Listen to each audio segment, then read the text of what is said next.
La noche olía a yeso molido y carbón húmedo. En la orilla del Volga, un bote de remos sin luces cortaba el agua negra. Un soldado soviético abrazaba una caja de munición como si fuese un niño. Una mujer con un pañuelo gris sostenía un cuaderno de escuela, salvado de entre las ruinas. Sobre sus cabezas, el resplandor rojo de Stalingrado no era un amanecer, eran fábricas ardiendo. La pregunta que abre esta historia no es quién disparó primero, sino cómo una ciudad de acero y hormigón se convirtió en un laberinto de sangre donde cada escalera, cada sótano y cada pared cribada de metralla decidían la vida o la muerte. Stalingrado, verano de 1942. A orillas del Volga, una ciudad industrial. Las fábricas de tractores Dzerzhinsky, Barricadi, Octubre Rojo, barrios de madera y patios de ladrillo. Una colina llamada Mamayev Kurgan que domina los muelles. El sexto ejército alemán, bajo el coronel general Friedrich Paulus, avanza por la estepa tras meses de ofensiva. El 23 de agosto, la Luftwaffe bombardea masivamente. Edificios desplomados, incendios que duran días, miles de civiles muertos, estimado decenas de miles, cifras disputadas. Los alemanes creen que la ciudad, golpeada y ardiente, caerá como un cascarón vacío. No comprenden aún que han entrado en un combate que los soviéticos llaman Rattenkrieg, la guerra de ratas. El contexto estratégico es simple en el mapa y endiabladamente complejo en el terreno. Alemania busca cortar el Volga y asegurar el flanco norte de su empuje hacia el Cáucaso. Stalingrado no es solo nombre, es línea de vida. Por el río suben combustible, grano, hombres. El grupo de ejércitos B amarra a la ciudad fuerzas que, en el plan original, no debían empantanarse. En los flancos, lejos de las calles en llamas, no hay divisiones Panzer de élite. Hay ejércitos aliados, rumanos al norte y al sur, italianos y húngaros más lejos, cuidando un frente inmenso. Dentro de la ciudad, el general Vasily Chuikov y la 62ª Armada adoptan una táctica brutal y simple: abrazarse al enemigo.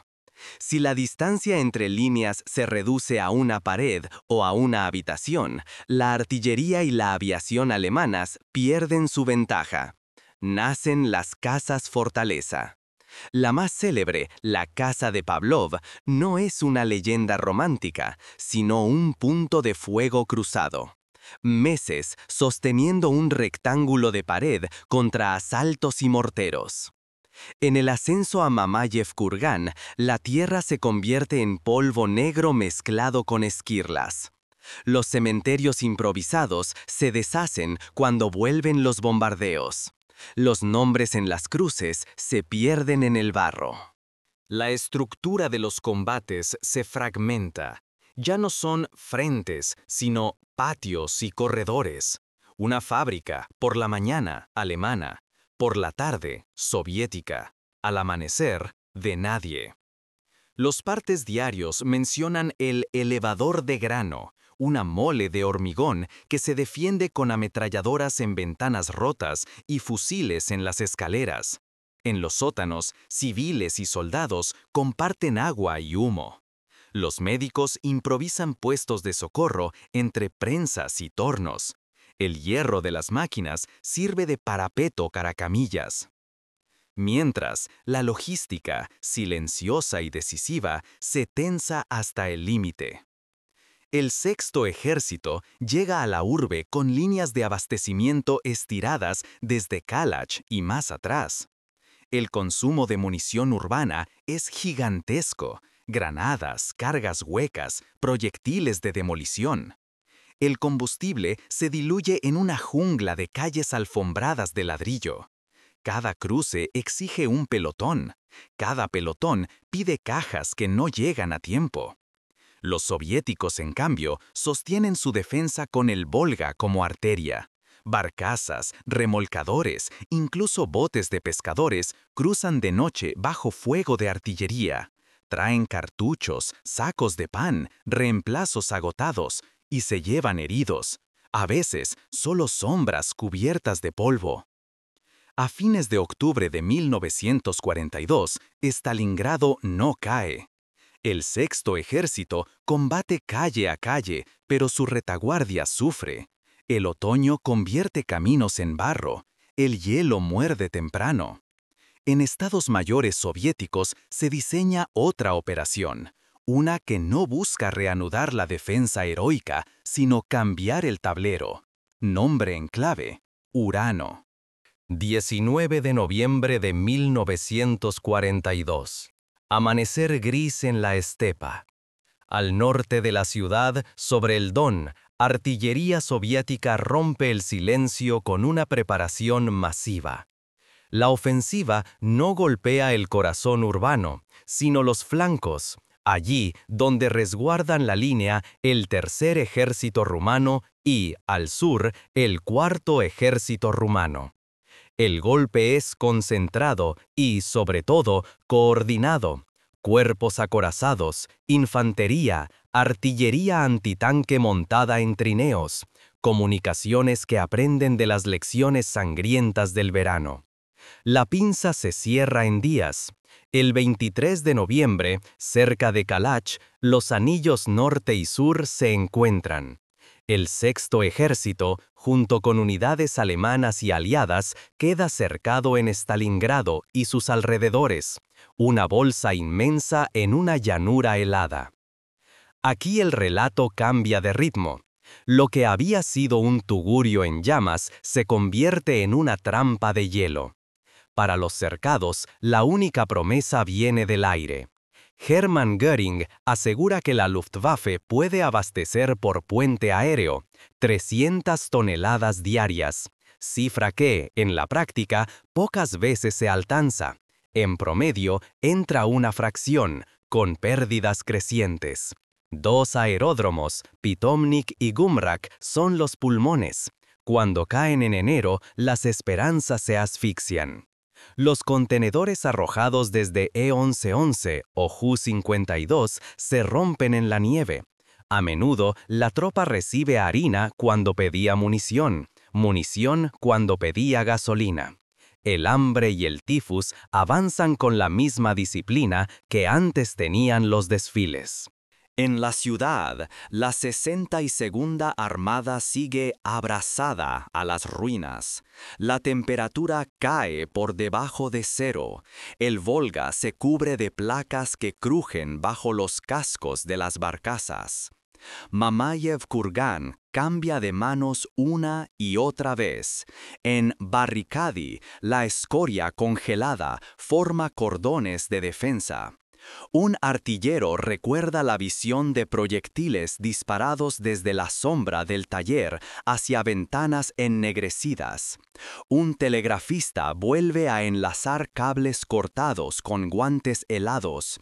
Una enfermera apunta nombres en un cuaderno húmedo que pronto se convertirá en papel sin letras.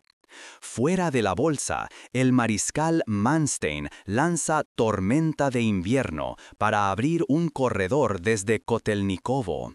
En diciembre, sus unidades llegan a decenas de kilómetros del perímetro. Es un filo en la oscuridad que no logra cortar el lazo. Entre órdenes contradictorias y el dogma de mantener posiciones, Paulus no rompe hacia el sur. La ventana se cierra. El clímax tiene nombres de fechas y de lugares pequeños. 16 de enero, cae Pitomnik. 22 de enero, Gumrak. La Luftwaffe ya no puede aterrizar, solo lanzar. El 31 de enero de 1943, en el sótano de los grandes almacenes Univermag, un lugar irónico para quien ya no tiene nada que repartir, Paulus, recién nombrado mariscal de campo, capitula en el sector sur. En el norte, el general Karl Strecker resiste unos días más entre ruinas y nieve. El 2 de febrero, cesa el fuego.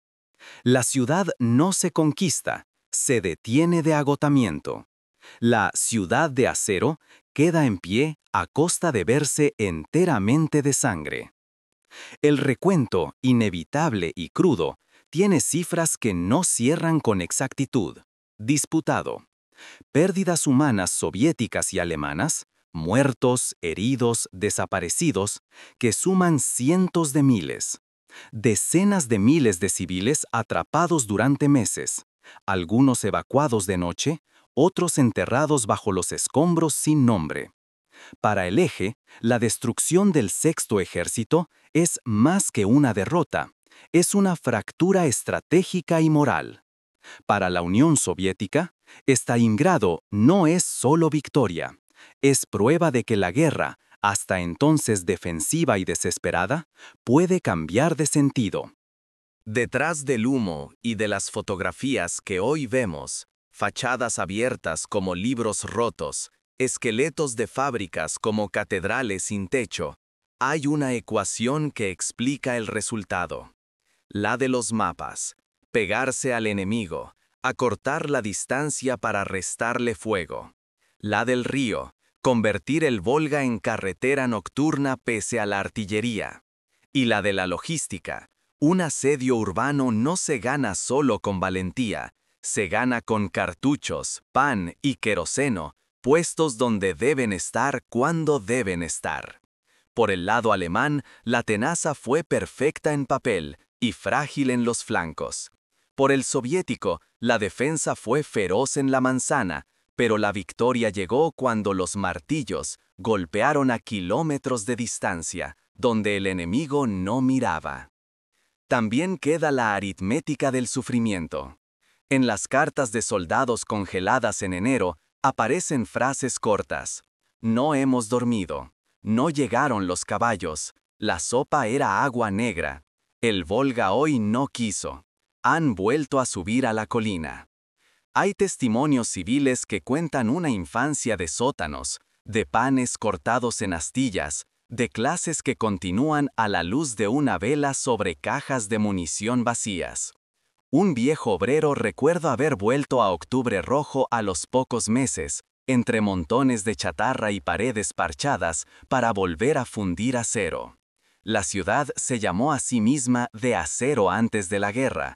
En 1943, descubre que el acero puede ser también un rasgo del alma. Stalingrado, en retrospectiva, es menos una batalla que un proceso. Empieza con un bombardeo que pretende quebrar la voluntad. Se convierte en un combate donde la geografía es interior. Pasillos, pasadizos, túneles. Luego estalla fuera de la ciudad, en una pinza que cierra el horizonte. Termina en una rendición silenciosa en un sótano húmedo. Quien busque un único momento decisivo, encontrará muchos.